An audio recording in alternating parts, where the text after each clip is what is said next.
Guys, it is official. Chris Paul is retiring after this NBA season. Chris Paul will no longer be in the league.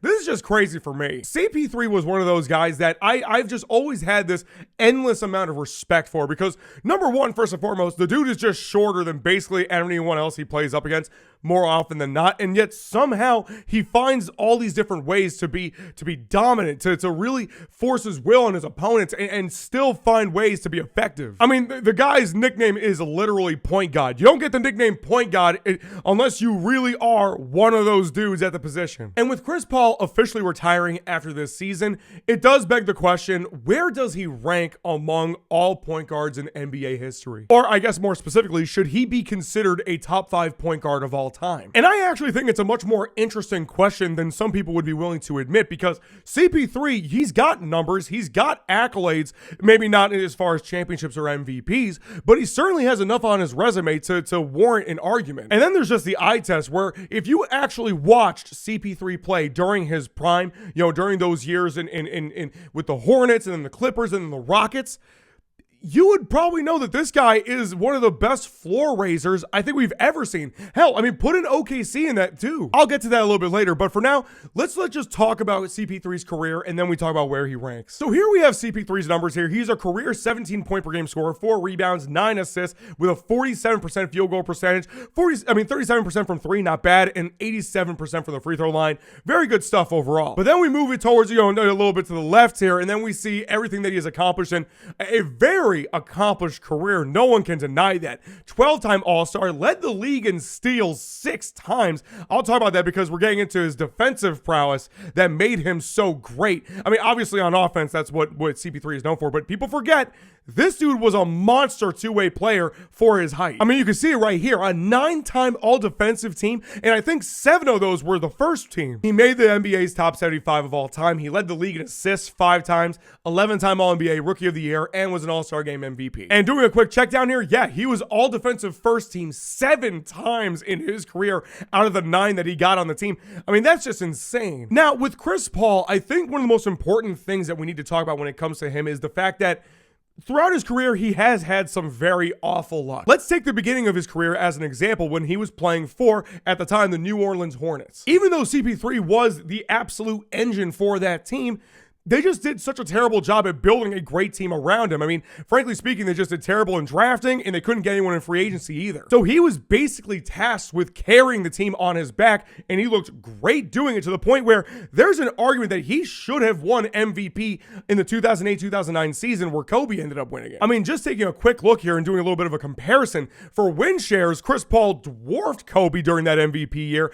His field goal percentage is a couple percentage points higher. His assists dwarf him, steals dwarf Kobe. I mean, points per game, Kobe dwarfs CP3. That's not a surprise to anybody. And listen, this is no disrespect to Kobe, and that year he was fantastic. I'm just saying, CP3 definitely had an argument for winning the MVP that year. So with the Hornets, we knew it was just a bad situation. It was never going to work. So CP3 ended up getting traded to originally the Lakers, but let's be honest, I don't think the Lakers would have been a great fit, even if the trade wasn't vetoed. He ended up on the Clippers instead, which I think was a much better situation for him. And listen, if you're an NBA fan, you know everything about Lob City. They were so much fun to watch. That offense was crazy. Young Blake Griffin, DeAndre Jordan, when DeAndre Jordan was freaking sick. They had dogs on that team, Jamal Crawford, JJ Redick. And again, on the Clippers, CP3 was fantastic, but with the Clippers experience, it was, again, some bad luck. I mean, he got injured in that series against, the San Antonio Spurs, and he just wasn't the same after. But they also just completely lost games that they should have won.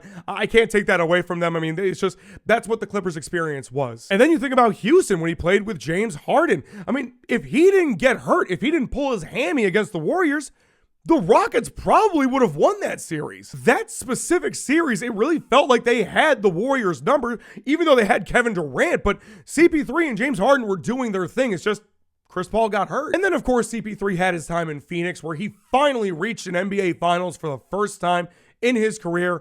It just sucks that he had to go up against Giannis. Even though he had Devin Booker as his teammate and DeAndre Ayton at center, there was just nothing they could do against the Milwaukee Bucks at that time when they had Drew Holiday, Middleton, Giannis playing the way that he was playing. Then he played in OKC for a little bit where, man, he raised the floor of that team. Everyone thought that OKC was just going to be a big nothing burger of a team. That was like the whole bubble sort of situation, but they ended up playing so much better than anyone expected, and Chris Paul, once again, was carrying. Shai Gilgeous-Alexander has actually said on multiple occasions that Chris Paul being in OKC with him was huge for his development. That's just what happens when you're playing with the point guard. And then, as we know, he bounced around the league a little bit with the Warriors, with the Spurs, then he went back to the Clippers. A pretty quick summary, I'll admit, of CP3's entire career, but again, listen, he's the point guard. He's been around for a minute. Like, anyone who watches the NBA knows what Chris Paul is all about. But that leads us to the bigger question: where does he rank all time among point guards? Because it's a very interesting and fascinating conversation, but also at the same time,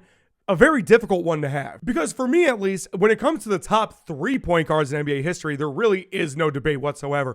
It's Magic Johnson, Steph Curry, and Isaiah Thomas. They are, without question, the top 3 point guards of all time. But after them, there's arguments for so many people. I mean, there are so many people to take into consideration. You've got the Jason Kidds, you got Steve Nash, you got Oscar Robertson, you've got Russell Westbrook. Some of those guys have championships. Some of those guys have MVPs. Chris Paul has neither of them. But in that same breath, doesn't context sort of matter, at least in this situation? Like, with everything that CP3 had to go through with the Hornets, with all the bad luck, injuries, and whatever you want to call it, with the Clippers and even the Rockets. Because at least when it comes to just sheer output, the numbers, and just what you saw, what we were watching, it's hard for me to say that Chris Paul isn't a top 5 point guard ever. His ability to make his teammates and his teams around him better and elevated was completely undeniable. It's in the same vein as someone like LeBron James or Nikola Jokic, that innate ability to make your teammates better. As much as I love Russell Westbrook and what he has done in his career,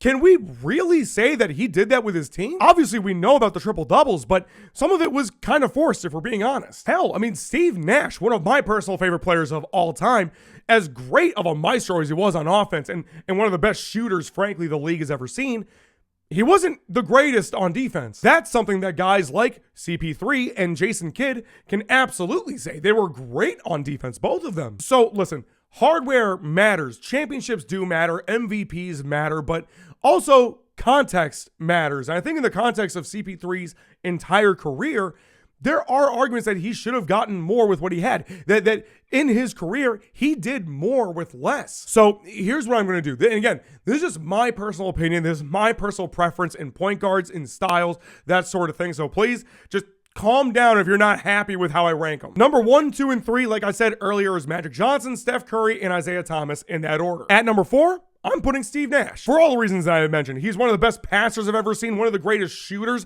this game has ever seen. He frankly just didn't shoot the ball enough in his career. And he completely revolutionized offense with that Suns team with Mike D'Antoni. He revolutionized the way that people play offense, which leads me at the number 5 spot, where I'm going to put Chris Paul. It might sound crazy that I'm putting him ahead of guys like Oscar Robertson and ahead of guys like Russell Westbrook, but to be completely honest, I think it's warranted. For a guard that was just 6 feet tall to be one of the best two-way players throughout his time in the league, I think that says a lot to what he was doing with all the assists and the scoring. He was just, I mean, there's a reason why he was called the point god, like I said. I mean, come on, man. His nickname is the point god. You can't not have him in the top 5 point guards of all time. So yeah, he's top 5 for me, but please let me know in the comments what you think about Chris Paul, what you think about his entire career. I would love to hear about it. And until next time, peace.